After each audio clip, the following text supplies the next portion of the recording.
Right, so what we have here is a very simple customer chat. Let's try hi. So it can answer very basic questions, no database required. Where are you located? What products do you offer? What other questions we have? So I'm gonna go in the back end again, but I can't remember some of the questions asked. Contact information. So how to contact you. Alright, so we give you a number and the office hours. So you can answer some few basic questions for your users, and if it doesn't know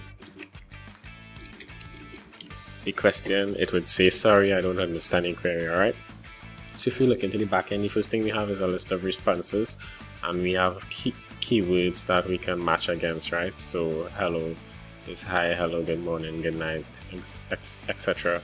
We have products, product listings, selling, and contact, our email for email information or contact information. We have the keywords of being email, contact, or message.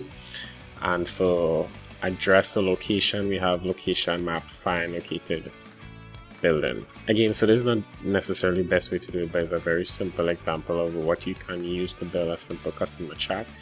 Somebody is using counter exactly where the words, words tend to be plural, or if it has a S at the end,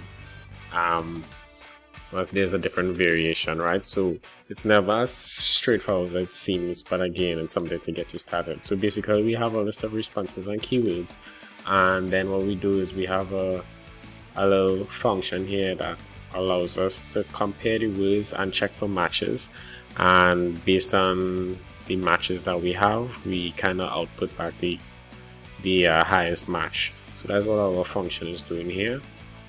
So that's the compare words function, using the message and the keys. So the message is what the user send. So using the message and the keys, so the message and the keys, and it compares the highest match, and whichever is the highest, you output that message to your user. Alright, so it's a very simple project. There are a lot of ways to do this differently, and there are even services that can make this more advanced, but I just wanted to show you a very quick example of how you can build a customer chat. Alright.